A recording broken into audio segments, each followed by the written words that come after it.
Non veg రెసిపీకి వచ్చే రుచికి ఏమాత్రం తగ్గని ఆ రేంజ్లో ఉండే రెసిపీ ఏదైనా ఉంది అంటే అది మన వంకాయ మసాలా కర్రీనే. నాకైతే పర్టికులర్గా ఈ వంకాయ మసాలా అంటే చాలా ఇష్టం. మన స్టైల్లో చాలా ఈజీగా చేసుకోవడానికి వీడియో పూర్తిగా చూడండి. So hi guys, welcome to tasty pass channel. ఈరోజు మా అమ్మ మీకోసం వంకాయ మసాలా కర్రీ చేయబోతుంది. ముందు మసాలా చేసుకోవడానికి మనం స్టవ్ మీద ఒక ప్యాన్ పెట్టుకొని ఒక చిన్న కప్పు సైజ్ పల్లీలు వేసుకోండి.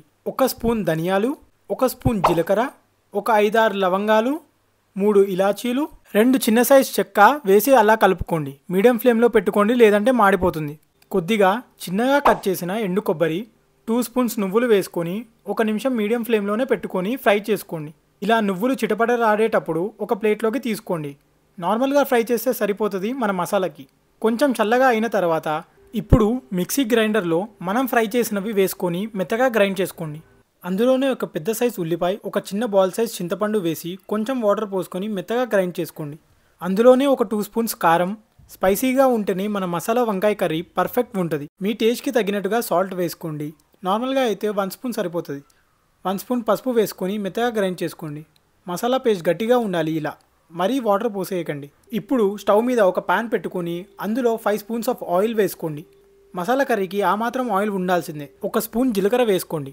వంకాయని ఇలా 4 పీసెస్గా మధ్యలో కోసుకొని ఆయిల్లో వేసుకోండి. వంకాయలు అన్నీ ఒకే సైజులో ఉండే వాటినే వేసుకోండి.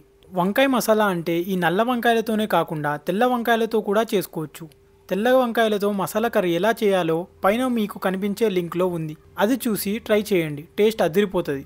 ఒక 2 మినిట్స్ కుక్ చేసుకున్నాక ఇప్పుడు ఒక 2 రెమ్మల కరివేపాకు, ఒక 4 పచ్చిమిరపకాయలు వేసి ఒక్కసారి మెల్లగా కలుపుకోండి. 2 మినిట్స్ మూత క్లోజ్ చేసుకొని కుక్ చేసుకోండి. వంకాయలు లైట్గా మెత్తపడ్డాక 2 టమాటోలు పెద్ద సైజులో కోసుకొని వేసుకోండి. ఒక్కసారి అలా స్టిర్ చేసి టమాటో సాఫ్ట్ అయ్యేదాకా 2 మినిట్స్ మీడియం ఫ్లేమ్లో పెట్టుకొని కుక్ చేసుకోండి. ఇప్పుడు మనం ఇంతకుముందు మెత్తగా చేసి పెట్టుకున్న మసాలా పేస్ట్ని వేసుకొని మసాలా వంకాయ ముక్కలకు పట్టేలాగా బాగా కలుపుకోండి. 1 కప్ వాటర్ పోసుకొని మెల్లగా కలుపుకోండి.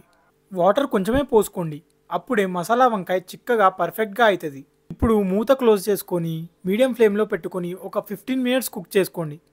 మధ్య మధ్యలో ఒకసారి అలా కలుపుకోండి. ఇలా ఆయిల్ మసాలా నుండి సపరేట్గా వచ్చినాక లాస్ట్కి కొత్తిమీర వేసుకోండి. ఇంతే మనం చేయాల్సింది. చాలా ఈజీగా మన టేస్టీ పాస్ స్టైల్లో వంకాయ మసాలా కర్రీ రెడీ అయిపోయింది.